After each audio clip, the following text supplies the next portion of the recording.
Students, I am Shweta and welcome to my channel education hub. हम लोग class 6 का chapter number 10 की exercise 10.3 कर रहे हैं।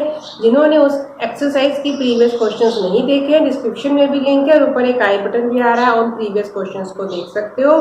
तो आज हम स्टार्ट करने वाले हैं इसी एक्सरसाइज 10.3 का क्वेश्चन नंबर 9। तो क्वेश्चन नंबर 9 में क्या पूछा है? 5 square beds, flower beds, each of side 1 meter, are dug on a piece of land 5 meter long and 4 meter wide. What is the area of the remaining part of the land? अब मान लो एक land है हमारा, हमने rough सा एक land बना लिया ये, और लैंड का इन्होंने क्या बोला है कि उसकी लंबाई कितनी है? 5 मीटर। थोड़ा सा सही बना ले। 5 मीटर उसकी लंबाई है और उसकी चौड़ाई कितनी दी है? 4 मीटर। ठीक है, ये एक लैंड दिया होगा और उन्होंने बोला है कि उसमें स्क्वायर फ्लावर बेड्स बनाए गए 1 मीटर साइज के, मतलब उसकी वन साइड 1 मीटर है। मान लो ये हमारा एक स्क्वायर फ्लावर बेड है जिसकी 1 और ये 1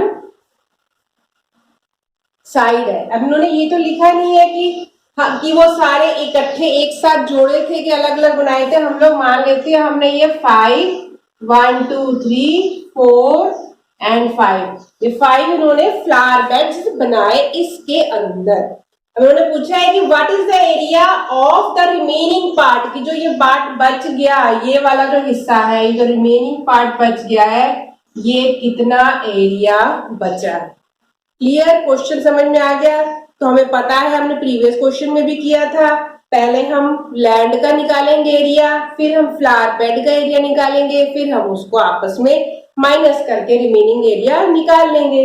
तो हम लोग पहले स्टार्ट करते हैं, उन्होंने पहले फ्लावर बेड दिया तो हम फ्लावर बेड का निकाल लेते हैं।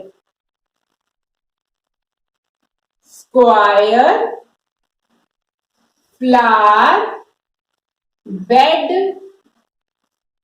साइड इज इक्वल टू, कितनी साइड दी उसकी? 1 मीटर। तो area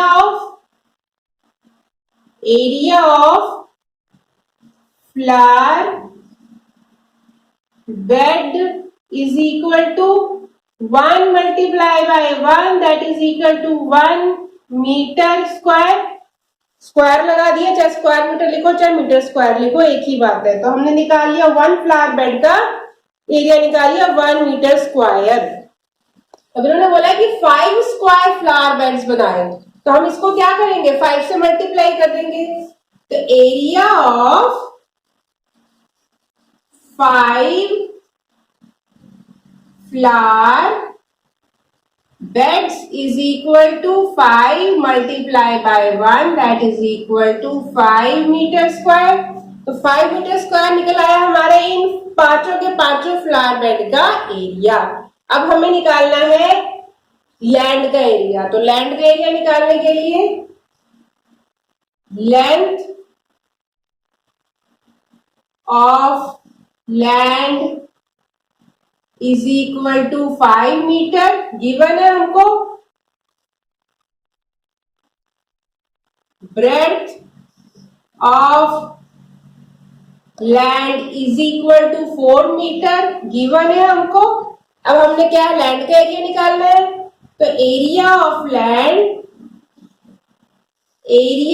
land is equal to 5 multiply by 4, length multiply by breadth होता है, तो निकल आया कितना? 20 मीटर स्क्वायर। ये निकला हमारा फ्लावर बेड का एरिया, ये निकला हमारा लैंड का एरिया। अब इन्होंने बोला है कि remaining part of the land का एरिया निकालो। तो एरिया ऑफ द, हम यहां निकाल लेते हैं, एरिया ऑफ the remaining